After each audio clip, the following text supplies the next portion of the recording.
Kita ko password. Ayan, dito. Ito, sira-susian natin ha. Hindi umiilaw doon. Ito po yun mo naman. Ayan, dapat iilaw to. Iilaw yan pag sinusi. Minsan nag-ano siya. Minsan wala. Ayan o, nakita mo umiilaw. Tutok mo yung camera mat. Bali, susian na sira nito. Ayan, tutok natin. Focus mo pa. Lapit mo pa. Ayan. Ito yung susian natin. Yan mo, yan. Focus mo. Yan, pumukos yung ilaw. Ito susian. Ito yung ilaw. Huwag mo magalaw. Yan, ganyan. Ayan o. Yun, umilaw. Nagulos yung ating susian. Bali, ang sira natin ay itong ignition coil. Ayan. Kaya minsan na walang ka ng kuryente, walang power. Ayan yun, susian. Kung gusto mo, irekta muna natin.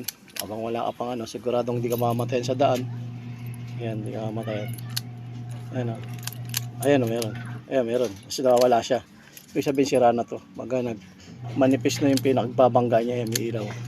Kaya pag wala. Minsan kanina, nagbe-maintain yan. Naka-stop. Tapos yung nahatak ko na naman. Wala. Tapos minsan wala. Na ano natin. Kasi nga, ayun o, tignan mo. Nag-ilaw siya, nagchamban. Meron siyang ilaw ngayon. Mapapa-start mo ngayon yan. Tapos pag pinatay mo, namatay. Tapos pag wala ulit. Di ba? Ibig sabihin, tsambahan na lang to. Kaya minsan, ito hindi pinakadelikado dyan. Pag tumakbo ka sa pinaka-highway, wala. Focus mat. Wala. Ayun ang delikado. Hihinto ka niyan. Kung gusto mo, irekta lang natin muna. Ayan o. Hirap ulihin ng ilaw. Dati ilaw talaga yan kasi connect dito sa susian para dumalo yung power doon sa papunta sa spark plug. Ayan, wala o. Tsamba lang. May start siya, minsan hindi. Ayan. Ayun, umilaw. Yun lang. Dapat may ganito kang baon para malaman mo kung talaga nakakonect. Paano kung nahalog? Mahalog. Kung hindi man mahalog, depende lang pag kasusi mo. Pero ito na may diferensya niyan, yung ignition coil. Yan. Kung gusto mo, ayan o, gumagana siya. Ngayon, wala. Wala. Ayan, gumagana. Tsambahan siya. Ibig sabihin, sira na ito susian mo. Pinaka natin. Kung gusto mo, rekta lang muna natin pagsamantala para meron kang magamit. Pero totoo talaga niyan, sira na tong mo. Itong stator sira na to. Pinasukan ko na lang dito. Pinasukan ko na lang siya ng power dito stator para umistart yung pero totally niyan, sira ng stator mo. Nagpapasok ng kuryente, tawag dito primary coil, sira na tong primary coil. Pero ewan ko lang. Tignan natin. Kung sira talaga. Ito ang natin. Dapat to imilaw to. Yan. Baka hindi pa sira. O susian lang talaga sira. Yan. Tutok mo naman. Wala eh. Walang na-power din eh. Pati may papasok na power yan dyan. Baga, ginawala lang natin ng parang. Pero ngayon, kaya lang natin. Tapos kung pwede rin naman linisin. Kaso, tatagal tayo dito. Tingnan natin kung malilinis pa natin ito.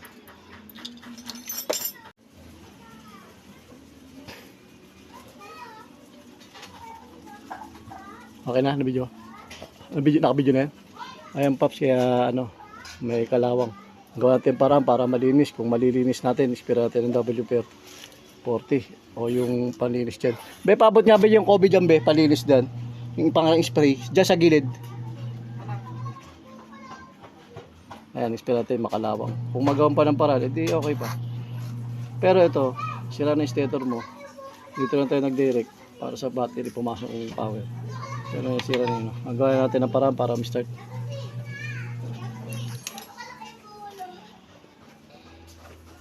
Pabuksan ba yung pabuksan? Balik mo rin. Antay mo na ako. Ayan nakaka-video. Ayan. Linisin natin pops. Para mahal to pops. 300. Okay na. Tapos inihain lang natin. Ayan, inihain natin dahil kapit. Start down natin.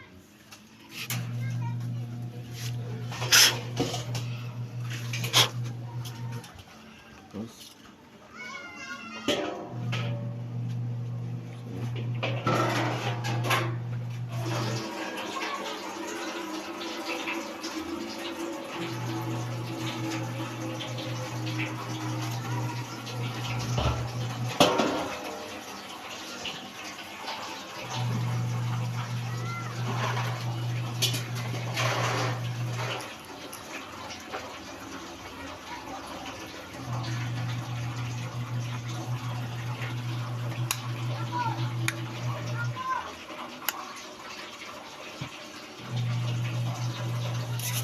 ito, medyo pa ba? Malawang na.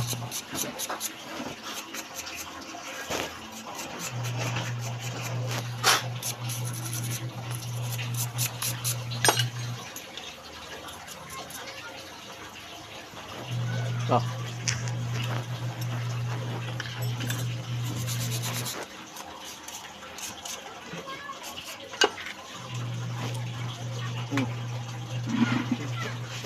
Wala doon ulit.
Alas 2 na mat.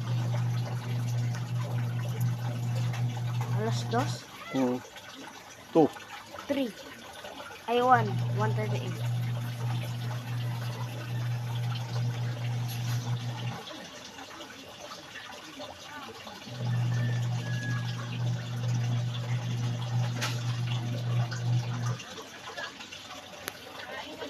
Kain na, pa. Okay, baba mo yung cellphone. Bye-bye. Jo. Yan, yan. Okay na, nagkaroon na ng power. Kita nyo naman. Yan, all clear. Tapos na lahat. O, pulang pa yung tubig. Okay, natapos na natin yung troubleshoot. At maraming salamat sa sana makapanood nito. Bye-bye, hanggang sa muli.